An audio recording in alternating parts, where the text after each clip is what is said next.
Nous allons essayer de comprendre comment s'organisent les êtres pluricellulaires, c'est-à-dire des êtres vivants qui possèdent plusieurs cellules, en fait, mais au niveau de la structure. Donc nous allons regarder en fait l'organisation structurale des êtres pluricellulaires. Alors nous savons que la cellule, c'est la plus petite unité structurale et fonctionnelle correspondant à quelque chose qui est vivant. C'est ce qui définit le vivant. Le vivant, il faut qu'il y ait une structure, au niveau cellulaire je parle, il faut bien qu'il y ait une structure et qu'il y ait à l'intérieur de cette structure, qu'il y ait une fonction avec des échanges par rapport à l'environnement. Alors, nous allons essayer de nous poser le problème, comment s'organisent ces cellules, donc cet ensemble de cellules qui vont former des regroupements que l'on pourrait appeler par exemple un tissu. Donc comment est-ce que s'organisent ces cellules chez les organismes pluricellulaires? Alors dans une autre vidéo, nous avons vu l'organisation et deux fonctions qui étaient assurées chez les euglènes, qui sont des êtres unicellulaires. Donc il s'agissait de la fonction de nutrition et de la fonction de reproduction. Donc les conditions étaient nécessaires pour que l'organisation de ces êtres unicellulaires soit possible. Là, nous allons aller à une échelle un petit peu plus importante au niveau d'un organisme qui possède plusieurs cellules. Plusieurs cellules, c'est-à-dire quelquefois un nombre considérable.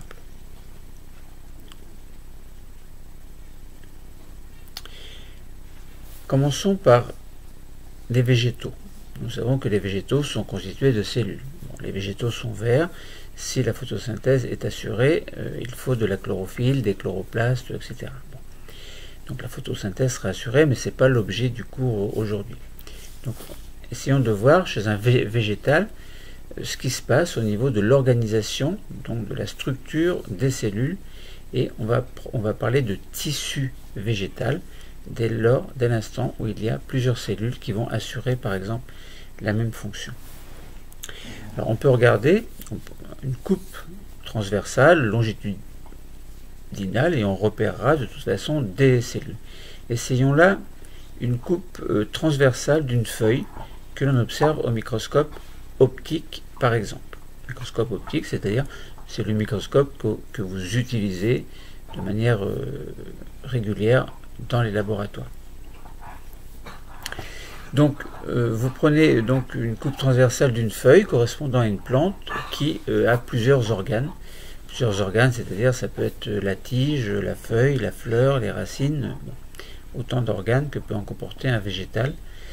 Donc on peut observer une feuille au microscope optique et qu'est-ce que l'on voit? Donc on voit déjà une face supérieure et une face inférieure. Alors au niveau de la face supérieure, on voit qu'il y a ce que l'on appelle un tissu qui va porter un nom spécial que l'on appelle épiderme. Épi, donc ça veut dire en surface. Hypo, ce serait en profondeur. Hypoderme, épiderme, donc au-dessus avec l'extérieur au-delà de l'épiderme. Donc il y a des cellules qui vont être spécialisées dans la limitation des pertes d'eau. Bon. Donc ça veut dire que si on regarde au niveau de la face supérieure, très souvent il y a un petit liseré au-dessus, comme un film, un petit film, comme une espèce de vernis entre parenthèses, hein, qui empêche l'eau de sortir. Puis il y a un petit peu plus en profondeur quelque chose qui est plus ou moins vert et qui correspond à ce que l'on appelle un parenchyme, et parenchyme qui contient des cellules chlorophylliennes, donc on parle de parenchyme chlorophylien. Donc c'est un tissu constitué de cellules qui ont la même fonction, celle d'assurer, puisqu'on parle de chlorophyllien, assurer une photosynthèse.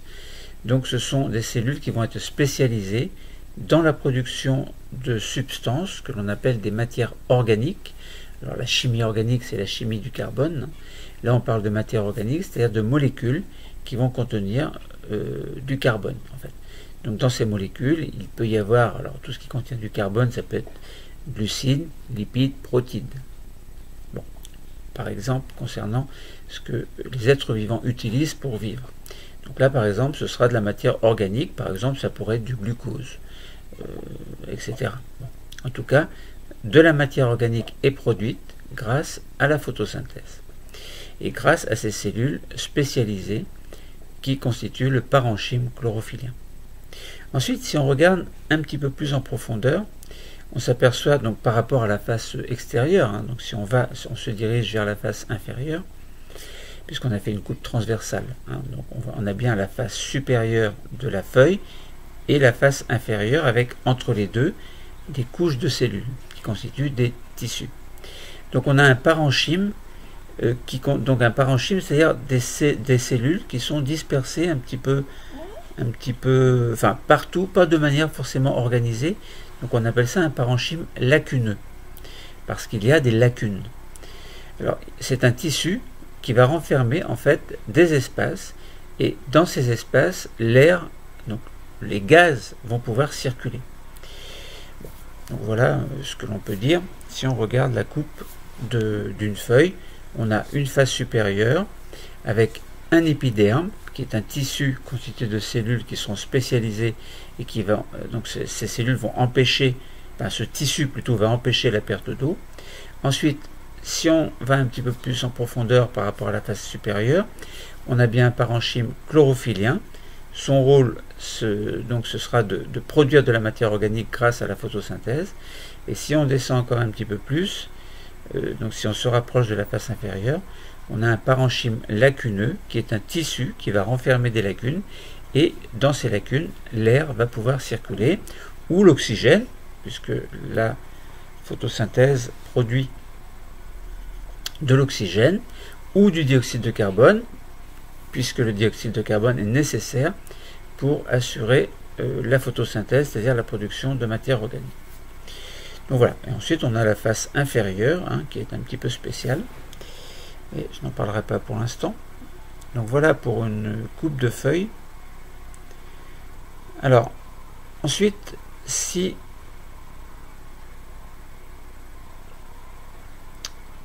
alors juste 30 secondes. Voilà. Si on regarde d'un petit peu plus près les cellules, par exemple, du parenchyme chlorophyllien. Donc le parenchyme chlorophyllien, hein, c'est un endroit où il y a production de matière organique grâce à la photosynthèse. Donc les cellules de ce parenchyme, elles vont amener dans l'espace extracellulaire, c'est-à-dire autour des cellules.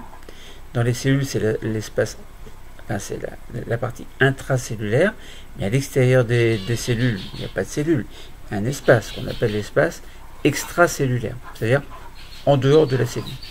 Donc on s'aperçoit qu'il y a différentes molécules qui vont former ce que l'on appelle une matrice extracellulaire. Cette matrice extracellulaire, elle est appelée paroi. C'est une paroi en fait. Elle permet aux cellules d'adhérer les unes aux autres.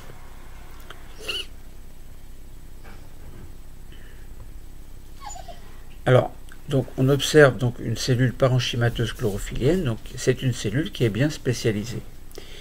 Alors ensuite, on peut se poser la question, donc quelle est sa fonction? Mais sa fonction assurée à cette cellule du parenchyme chlorophyllien, c'est de produire de la matière organique, comme nous l'avons dit, grâce à la photosynthèse. Donc, et il faut de la lumière, évidemment. Hein, bon. Alors, sa localisation, eh bien, c'est dans les organes aériens qui permettent de capter la lumière, évidemment. Et la structure est spécialisée dans le sens où il y a à l'intérieur des chloroplastes qui sont très abondants et qui sont bien le lieu de la photosynthèse. Bon, voilà ce qu'on a pu dire sur l'organisation d'un tissu végétal, un exemple de tissu, celui d'un végétal. Ensuite, on peut essayer de mettre en évidence un petit peu la même chose, mais point de vue animal, où là évidemment il n'y aura pas la photosynthèse.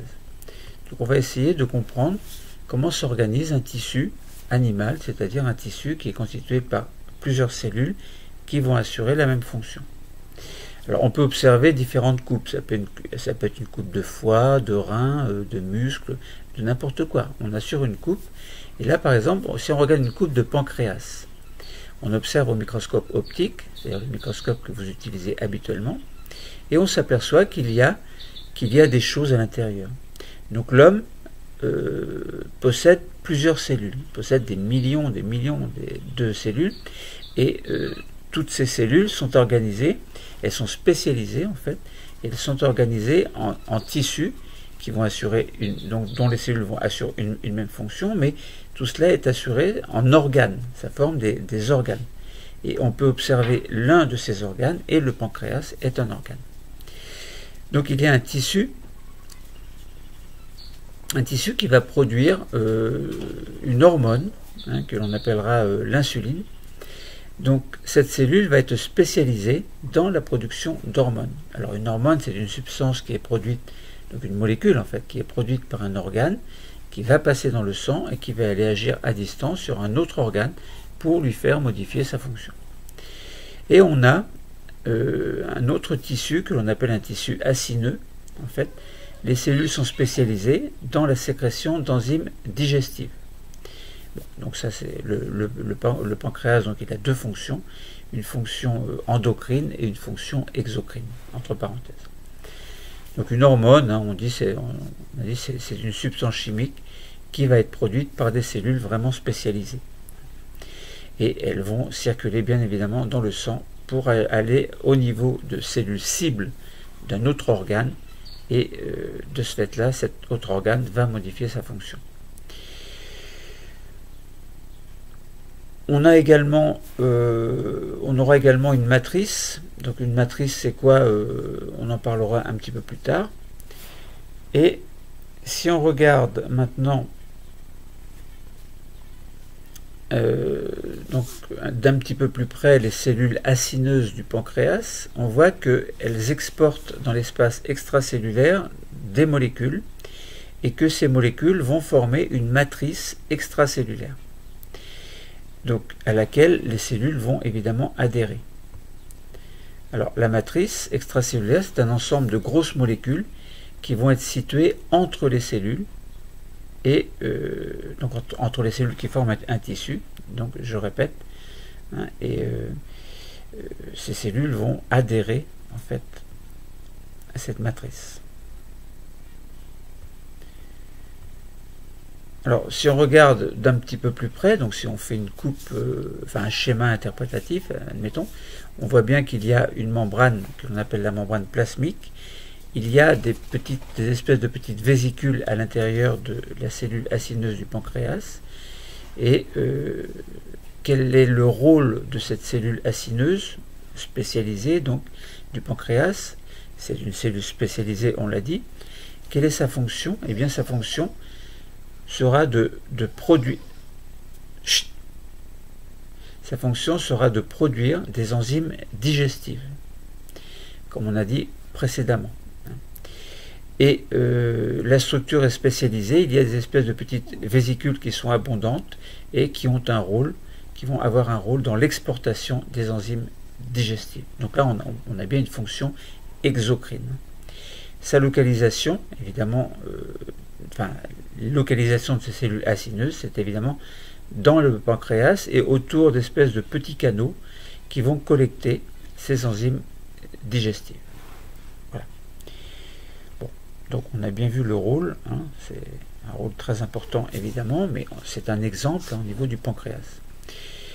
Donc on a bien relié tous les documents, on a montré que les organismes pluricellulaires sont organisés en tissus qui forment eux-mêmes des organes en fait, et tout cela à partir d'une unité de base qui est une unité structurelle et fonctionnelle que l'on appelle la cellule.